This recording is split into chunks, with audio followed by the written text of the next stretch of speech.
Kumuha na ng popcorn, merienda, rice at ulam at mahaba-habang kwentuhan ito. Gagawin ko ng special video ito, kwentuhan kasi marami akong kwento, maraming nangyari sa trip na to. At hindi pwedeng hindi ko i-chismis yun at i-share sa inyo, no? Bago tayo pumunta sa juicy parts, dito muna tayo sa detalye, ganon. Umpisahan natin sa sister's trip na ito. Ito nga palang aking ate, si Ate Janet. Sa video na ito, makikita nyo ang lahat ng pictures taken sa Sorsogon and Albay trip. Disclaimer, ang kwento ko has nothing to do with the pictures because this is very random at mahirap pag ita-timing do. Huwag na nating pahirapan pa. So let's go. So this is a 4 days, 3 nights trip to Bicol. Well, ang Bicolandia ay isang rehiyon, consists of 5 provinces. Correct me if I'm wrong, but specifically, pumunta kami sa Albay at Sorsogon. Ang main reason talaga ay ang puntahan ng Huwag Lagoon Fish Sanctuary na located sa Matnog, Sorsogon. And then, ang plano ay mag-side trip sa Legazpi para ma-enjoy ang view ni Magayon na Mayon Volcano. Umpisahan ko ang kwento nung nag-arrive kami sa Bicol Airport. Parang gusto ko nang ituloy-tuloy para yung train of thoughts ko bitaw, hindi maputol-putol. Kaso, baka marinig yung breathing ko. Eh, syempre, mataba ako, no? So, medyo may hingal factor. So, ayun na nga, nakakaloka. Alam nyo ba, upon arrival sa airport, naku, mahuhook na kayo, mamemesmerize kayo, at mamamangha kayo kay Mayon Volcano. We were lucky kasi nung paglapag ng aeroplano, nagpakita siya agad yung perfect cone niya. So talagang wow, ayun, ang dami mong pictures na makukuha. So our flight arrived at around 7:30 in the morning, and because it's too early, we decided na gumala-gala muna within Daraga area since that's where the Bicol International Airport is located, sa Daraga City. Ang una naming pinuntahan, which is just 10-minute drive car using Grab, ay ang the farm plate. Mula sa airport, yun yung pinakamalapit. It so happen na ito rin ang top favorite ko sa lahat ng pinuntahan namin sa Legazpi. Ikikwento ko sa inyo why. Unahin ko muna ang most memorable part. Pagdating namin sa farm plate ay dumaus-dus lang naman ako at sumemplang. But first. At kung bakit ito ang top favorite ko ay dahil sa relaxing view, music background, hindi music eh. It's the chirping background of the birds. Ang dami kasing kalapati doon. And I think it's not just a kalapati. There's other bird species because ang daming trees and naturally, titira ang mga birds sa trees kahit di nila tawagin. Pero marami kasing alagang kalapati yung may-ari. Na-enjoy namin yung pagsakay namin, pagduyan-duyan namin. Tapos dumadampi sa pisngi namin yung hangin sa probinsya. Tapos yung view mo sa mata mo, yung ceiling mo is yung ulap na blue, tas it's moving kasabay ng pagsayaw ng mga branches sa tree. We took the moment. Sabi ko parang ayoko nang umuwi. Sana ganito yung bahay, tas may duyan sa harap, mahangin-hangin sa probinsya. Parang nangarap ng konti, nag-moment ng ganon. At yung pinaka-highlight ng moment sa farm plate, kaya favorite ko siya, ay yung umakyat kami sa upper part. Nakita namin yung full view ni Mayon. Oh my God. Like, oh my God. Ang perfect kasi ang lamig. Hindi maaraw that time. And then kitang-kita mo si Magayon. Ang hangin, humahampas, malamig. And yung birds chirping. And then tititigan mo siya. Walang nakaharang. Full picture of Mayon. Tapos, meron doon mga flowers, bougainvillea. Pag binidyo mo, background si Mayon, tas iaanggulo mo ng konting movement. Oh my God! Like, pwede mo panoorin yung video na yun. Share ko yun sa My Day. And parang sabi ko, balik-balikan ko tong clip na to. If ever sad ako, or unmotivated sa buhay. Parang, makahappy ka be. As in, OA.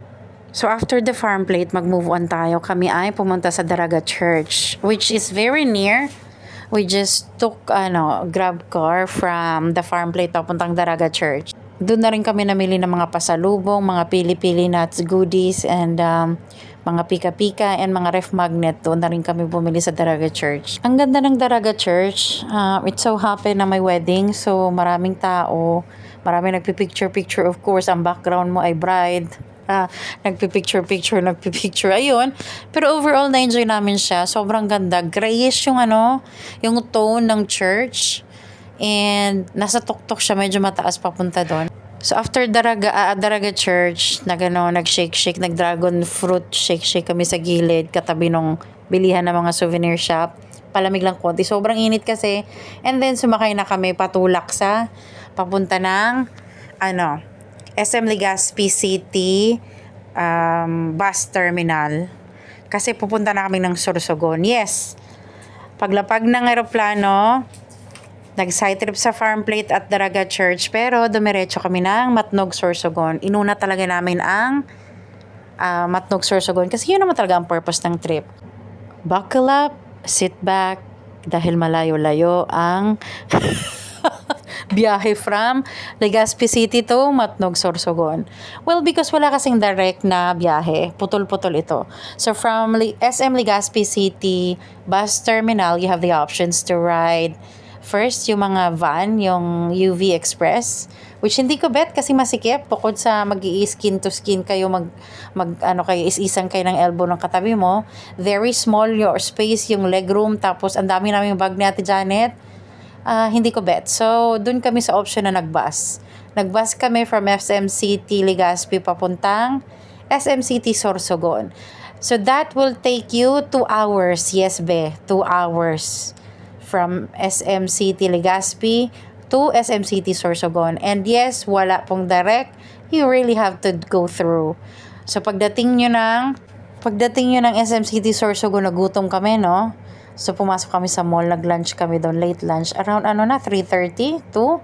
And sabi ko, si Ate Janet nag-crave ng mang inasal. Walang mang inasal doon. Sabi ko sa kanya, halika patikimin kita ng Botejo. Kasi si Botejo, napakakapal ng menu. Feeling namin magre-review ka ng exam. Tapos, sobrang sarap niya, OA sa sarap. So, yun na nga. Hindi naman na-disappoint dahil according to Ate Janet, Botejo ang pinakamasarap na natikman niya sa buong trip. Sabi ko, hindi pwedeng Botejo. Dapat, Bicolano, dishes ang i-mention mo. Charot. So, after namin nabusog sa Botejo, nag-take out lang kami ng burger. Yung buy one, take one, cheeseburger. 99 pesos. And yung paborito ko na waffle time pang dinner namin kasi sa Matnog medyo probinsya siya, wala talaga mga restaurants doon. I'm not sure, meron yatang isa pero since pagod na kami at alam kong gagabihin na kami, mga 7:30 yata kami nag-arrive, 7:45 sa hotel sa Matnog. So alam ko wala na kaming time, wala na kaming energy lumakad-lakad pa. And dalawa kaming babae, natatakot ako lumakad-lakad sa gabi nang hindi kami familiar sa lugar. Alam nyo na, you know what I mean? And again, this is another 2-hour bus ride from SM City Sorsogon papuntang Matnog. And pagdating sa bayan kung saan located ang Tanakas Travelers Inn, yung hotel namin for the night, we still have to take a tricycle ride. Well, pwede siyang lakarin, like 7 minutes ride siya mula sa babaan ng bus terminal. Kaso may mga bag kami at pagod na rin kami. So, we paid 15 pesos each para ihatid kami mula sa babaan ng bus papunta sa Tanakas Travelers Inn. And it was worth it. 15 pesos. Ano ba naman yun, di ba? If you would like to see the whole vlog, yung konting room tour, nothing special. It's very plain, Traveler's Lodge. Yun ang unang vlog na in-upload ko dito sa YouTube channel. Panoorin nyo na lang yung journey namin doon. So, natulog lang kami dahil sobrang pagod. The next morning, nagising kami ng 5:30 para mag-prepare, mag-pack up kasi, yun na yung island hopping namin sa Matnog, Sorsogon. So, we woke up at 5:30 kasi we have to pack up, maligo, and umalis kami ng 7 para maghanap ng karinderya para mag-breakfast bago tumulak sa Matnog Tourism Office kung saan doon kami magbubuk ng aming island hopping. And buti na lang na may nakita kaming karinderya. Mga nag-walk lang kami from Tanakas Travelers Inn. And meron naman. So nag-breakfast lang kami saglit. And then sumakay kami ng tricycle papunta sa tourism office. Fast forward ko na yung kwento kasi ito yung nakakatuwang nangyari. So, sa island hopping namin, first destination is yung Huwag Lagoon Fish Sanctuary, which is yung pinaka-exciting part, yung dahilan kung bakit ako nag-book ng trip na to. So ito, excited pa ako, no? Yung part na interaction with the fish kasi magi-snorkel ka, hihilahin ka ng bangkero. Of course, naka-life jacket ka, tapos may suot kang snorkel, tapos kakapit ka dun sa yung kulay orange na na salbabida, yung ginagamit na hinahagis pag may nire-rescue na nalulunod. Usually may tali siya, may lubid siya together. Hindi lang siya yung bilog. So, pwede kang kumapit sa lubid. Tapos, hihilain ka ni kuya. Si kuya naman, ay may suot siyang fin, paa, tapos, wala siyang life jacket. Hihilain ka niya dun sa 15 feet kung saan nandun yung malalaking fish. Ito yung exciting part kasi pinasok ng tubig yung yung waterproof bag ko. Ang yabang ko pa. Sabi pa ni kuya, ma'am, pwede mong iwan yung bag na yan doon sa mga kasamahan mo, doon lang sa table, yung hindi is na gano'n nag-snorkel. Sabi ko, ang yabang ko, hindi kuya, waterproof ito, waterproof. O, diba? Yun pala, ang mali ko, pinayakap ko yung bag sa life jacket, as in, yakap na yakap sa body ko, walang space. Ang mali ko yun. Dapat kasi, for it to be waterproof, dapat pinapa-float. Hindi yun ang nangyari. Nakayakap sa body ko. Ibig sabihin, pag ako lumubog, nag-submerge sa water, lulubog din yung bag. And that's exactly what happened. So, ayun na nga, after na snorkel, pag ahon ko, pag tayo ko from the dagat, sabi ko, ba't ang bigat ng bag? Alam ko na, pinasok ng tubig. What the, buti na lang, yung cellphone ko, nakaloob siya. It's inside sa yung mga waterproof casing na mumurahin sa Shopee. Basta. So, hindi na pinasok ng tubig yung cellphone ko. Pero, yung mga pera, yung wallet, basang-basa as in. Yung bills ko. Yung lahat ng pera, basang-basa. So, you know? When you know, you know. So, yung nag-continue kami sa next destination, which is yung Kalintaan Cave. Pagdating doon, nakakaloka pala yun. Kailangan mo palang mag-swim-swim kasi hindi siya seashore. Tapos ang dami ng bangka na nauna. So, dahil pang-4, pang-5 na kami na bangka, malayo na kami sa Kalintaan Cave sa pinaka-entrance. So, you have to swim from where the bangka going sa entrance ng cave. And by that time, natanggal na yung tape, yung tigaderm tape sa sugat ko. Hindi ko pwedeng ikapa-kapa, like, swam-swam, ganun-ganun na effort sa water kasi nga, natanggal na yung tape sa sugat ko. And, by that time, hindi ko pwedeng iwan ang bag ko kasi kinalat ko yung mga paper bills ko, thousands and 500s ko sa bag ko na may damit. Kasi iniwasan ko magdikit-dikit sila kasi may mga lumang bills and pag luma, medyo fragile na sila kasi may mga crack. So, ibig sabihin, I have to stay sa bangka for 2 reasons. 1, because of my sugat. 2, because of the money. Hindi ko pwedeng iwan. Pero may kasama naman ako, yung 9-year-old na anak ng bangkero. Nakakatuwa siya, ini-entertain niya ako. So, sumatotal, na-skip ko ang Kalintaan Cave. Pero gagawa ko ng video kasi si Ate Janet pumunta and she took some pictures and videos. Yun lang. So, nag-proceed na kami after ng Kalintaan Cave. Yun na yung last stop, which is yung Subic, Dako, or yung Pink Beach. Subic Beach. Nag-stay kami doon until 2 p.m. Of course, picture. Ano pa nga ba? Naka-swimsuit ka, tas nandyan ang magandang white beach. Ang tubig, nag-picture at nag-swimming kami until 1 p.m. Sinundo kami ni Kuya. And then after nun, tumulak na kami. Bumalik na kami ng Legazpi City natin, Janet. Same, ginawa namin. Nag-lunch kami sa SM City Sorsogon at nag-take out kami ng dinner para sa hotel namin for that night, which nag-stay kami ng 2 nights sa your brother's house tribal village sa Pawa, Daraga. Daraga ba yun? Legazpi? I'm not sure. Legazpi pala, sorry. Legazpi City. Napaka-nice niya. Nag-stay kami doon ng 2 nights. Hanggang sa bumalik na kami, mag-fly back kami sa Manila. Nandyan pa ba kayo? Oh. Sana umabot kayo sa part na to kasi ito yung pinaka-importante na part. Ang dami kong kwento pero skip ko na lang.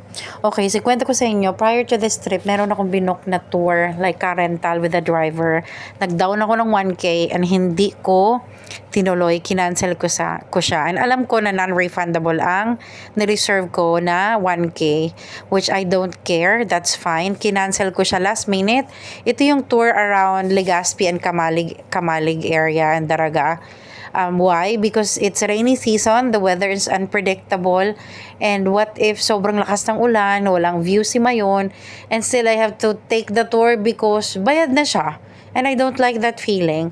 I'd rather DIY kasi depende sa weather and depende rin sa feel kung saan lang ako pupuntahan, kung saan suitable siya sa weather for the day. So, nandito na ito sa part na makikinabang na kayo. So, ang ginawa namin, nag-book kami ng Grab. Ang plano talaga namin is mag-Grab lang bawat destination kasi gusto namin namnamin bawat tourist spot. Like, tatambay kami, pipicture kami, tititigan namin. Hindi kami yung nagmamadali sa next stop. Kaso, yung sinakyan namin Grab driver nag-offer. Sabi niya, ma'am, baka gusto nyo ituloy-tuloy na to, ganito, ganyan.